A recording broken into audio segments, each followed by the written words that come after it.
हे दोस्तों, बहुत पहले की बात है। एक एंशिएंट सिटी बेबीलोन में अरकाद नाम का एक आदमी रहता था। वो बहुत ही दयालु था, खूब सारे पैसे दान करता था और बहुत खर्चे करता था, पर फिर भी उसकी दौलत हमेशा बढ़ती ही रहती थी, इतनी कि वो उसे खर्च भी नहीं कर पाता था। एक दिन उसे उसके पुराने दोस्त मिले। हैरान परेशान दोस्तों ने अरकाद से पूछना स्टार्ट किया कि अरकाद, तुम इतने खुशकिस्मत कैसे हो? आज तुम बेबीलोन के सबसे अमीर इंसान हो, जबकि हमारा 2 वक्त की रोटी कमाना मुश्किल है। तुम सबसे महंगे कपड़े पहनते हो, अच्छा अच्छा खाना खाते हो, जबकि हम सादे कपड़े और सादे खाने से ऊपर सोच भी नहीं सकते। पर एक टाइम था जब हम सब एक जैसे ही थे, एक ही टीचर से पढ़ते थे, एक ही गेम खेलते थे। तब तुम हमसे बेहतर नहीं थे, ना तुम में कोई एक्स्ट्रा हुनर था। हमने मेहनत भी सेम ही की। फिर बताओ अरकाद, क्यों ऊपर वाला बस तुम पर मेहरबान हुआ, हम पर नहीं? ये सुनकर अरकाद ने कहा, मैं जरूर बताऊंगा मेरे दोस्तों। ये सब इसलिए है क्योंकि तुम लोगों ने इतने सालों में दौलत बनाने के असली कायदे नहीं सीखे, या फिर शायद आप लोग उन्हें भूल गए हो। सो मैं तुम लोगों को ये कायदे सिखाऊंगा अपनी खुद की कहानी बता के। ये सब तब स्टार्ट हुआ जब मैं काफी जवान था। मैंने आसपास की सारी अच्छी चीजें देखी और ये समझ लिया कि दौलत इन चीजों के लिए बहुत जरूरी है। दौलत ताकत देती है। सो मैंने उस वक्त डिसाइड कर लिया कि मैं इन अच्छी चीजों से अपना हिस्सा लेकर ही रहूंगा। मैंने शुरुआत पत्थरों पे लिखने के काम से की। मैंने महीनों खूब मेहनत से मिट्टी के टैबलेट्स पे लिखने का काम किया, पर मुझे कोई प्रॉफिट्स नहीं दिख रहे थे। मेरी सारी कमाई खाने, कपड़े और सारी चीजों में खत्म हो जाया करते थे। एक दिन अल्केमिस्ट नाम का एक मनी लेंडर मेरे पास आया। उसने मुझे मिट्टी के टैबलेट्स पे 9th लॉ लिखने का काम दिया और कहा, अगर तुम ये काम 2 दिन में खत्म कर दोगे तो मैं तुम्हें कॉपर के 2 एक्स्ट्रा सिक्के दूंगा। ये सुन के मैंने जोरों से काम करना स्टार्ट किया, पर जब 2 दिन बाद अल्केमिस्ट वापस आए तब तक काम खत्म नहीं हुआ था। वो बहुत गुस्सा थे। फिर भी हिम्मत जोड़ के मैंने कहा, अल्केमिस्ट, तुम बहुत अमीर इंसान हो, मुझे भी प्लीज बताइए मैं कैसे अमीर बन सकता हूँ, और मैं वादा करता हूँ इसके बदले मैं बिना पैसे लिए आपको कल तक ये काम खत्म करके दे दूंगा। अल्केमिस्ट हंसने लगे और कहा, मुझे तुम्हारी हिम्मत पसंद आई। तुम मेरा काम खत्म करो और मैं कल तुमको अमीर बनने के सीक्रेट्स बता दूंगा। फिर मैंने रात भर काम करके उनके टैबलेट्स तैयार कर दिए। दूसरे दिन जब वो आए तब मैंने उन्हें कहा, आपका काम हो गया है, अब मुझे प्लीज बताएं अपने सीक्रेट्स। अल्केमिस्ट ने कहा, ठीक है अरकाद, गौर से सुनो।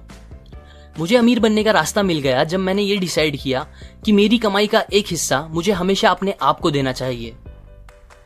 मैंने सोचते हुए पूछा, बस यही?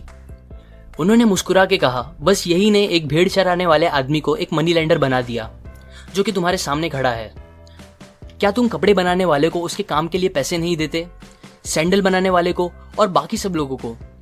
बताओ मुझे, तुमने अपनी पिछले महीने की कमाई से अभी तक कितने पैसे अपने पास रखे हैं, या फिर पिछले पूरे साल की कमाई से? तुम पागल हो अरकाद, तुम सबको पे करते हो बस अपने आप को छोड़ के। याद रखो, हर वो गोल्ड का सिक्का जो तुम बचा के अपने आप को दोगे वो तुम्हारे स्लेव जैसा होगा, जो तुम्हें और कॉपर के सिक्के बना के देगा। अगर तुम्हें अमीर बनना है तो तुम्हें तुम्हारी सेविंग से कमाई करानी चाहिए और उसकी कमाई से भी कमाई होनी चाहिए। इस बात को हल्के में मत लेना। ये नॉलेज देके मैं तुम्हें तुम्हारे काम से 1000 गुना ज्यादा पे कर रहा हूँ। तुम्हारी कमाई का एक हिस्सा, जो कि 10% से कम नहीं होना चाहिए, तुम्हारा है और तुम्हें उसे अलग रखना चाहिए। पता है अरकाद, वेल्थ एक पेड़ जैसा होता है जो एक बीज से पैदा होता है। तुम्हारा पहला बचाया हुआ सिक्का तुम्हारा बीज होगा, जिससे तुम्हारी दौलत बढ़ेगी। तुम्हारा अपनी हर कमाई का 10% अपने पास रखना वो झाड़ को पानी देने जैसा होगा, और ये तुम जितना जल्दी स्टार्ट करोगे उतना जल्दी तुम एक दिन उस झाड़ की छांव में आराम कर सकोगे। ये बोल के अल्केमिस्ट चले गए। मैंने उनकी इस विजडम को ट्राई करना स्टार्ट किया। मैं अपनी कमाई का 10वां हिस्सा साइड रखने लगा। हैरानी की बात यह थी कि मुझे ऐसा करने से ज्यादा प्रॉब्लम नहीं हुई। मैंने एडजस्ट किया और पूरे 1 साल ऐसा करता रहा। फिर एक दिन अल्केमिस्ट वापस आए और मुझसे पूछा कि मेरी सेविंग्स कैसी चल रही है। मैंने कहा, काफी अच्छी। और फिर उन्होंने मुझसे पूछा कि मैंने अपने उन पैसों का क्या किया। मैंने बताया कि वो मैंने अपने एक दोस्त को दिया है जो समुद्र के रास्ते से जाकर दूसरे देश से महंगे गहने सस्ते में खरीदने गया है। हम वो गहने बेबीलोन में महंगे बेच के ज्यादा पैसे कमाएंगे। उन्होंने मुझसे पूछा कि मेरा दोस्त क्या यही काम करता है। मैंने कहा, नहीं, वो तो ईंट बिछाने का काम करता है। अल्केमिस्ट बहुत गुस्सा हुए। उन्होंने कहा, तुमने बहुत बड़ी गलती कर दी। तुम एक ईंट लगाने वाले इंसान पे कैसे भरोसा कर सकते हो कि उसे गहनों की अच्छी जानकारी होगी? क्या तुम एक बेकरी वाले से जाकर सितारों के बारे में पूछोगे? नहीं, तुम एस्ट्रोलॉजर के पास जाओगे अगर तुम में थोड़ी भी अक्ल हो तो। तुम्हें किसी जौहरी या सोनार को यह काम देना चाहिए था। खैर, इंसान गलती करके ही सीखता है। अब तुम फिर पैसे जमा करना स्टार्ट कर दो।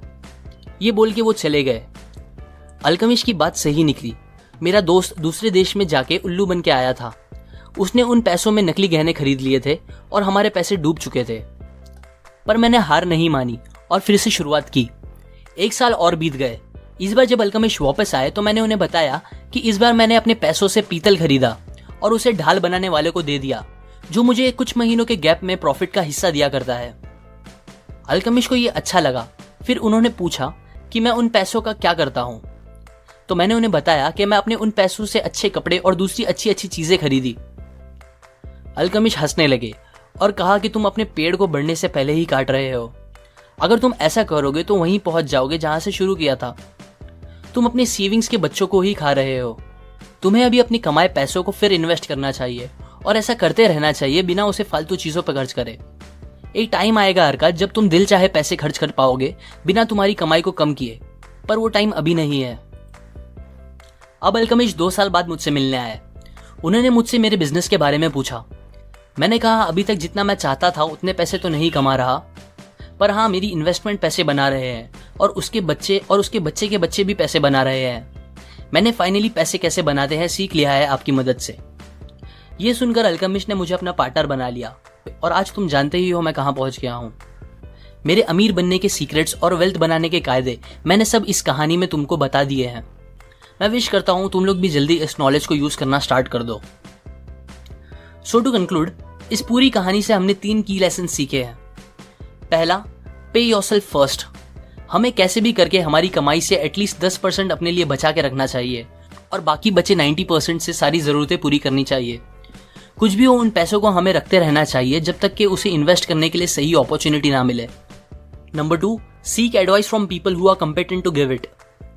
पैसे को इन्वेस्ट करने से पहले या कोई भी इंपॉर्टेंट डिसीजन लेने से पहले हमें अपने रिश्तेदारों या दोस्तों से एडवाइस लेने के बजाय उनसे पूछना चाहिए जो उस फील्ड का एक्सपर्ट हो। Number 3, make your gold work for you. जब हम अपनी इन्वेस्टमेंट से पैसे कमाएंगे तो हमें उस प्रॉफिट को फालतू चीजों पे खर्च नहीं करना चाहिए, बल्कि उसे वापस इन्वेस्ट करना चाहिए जब तक हम वो स्टेज पे ना पहुंच जाए कि हमारे खर्च करने से हमारी कमाई पर कोई फर्क ना पड़े। ये लेसन्स मैंने the richest man in Babylon book से बताई है, जो कि फाइनेंशियल लिटरेचर की क्लासिक बुक है। लाइक करें अगर आपको ये लेसन्स काम के लगे। अपने व्यूज कमेंट करें।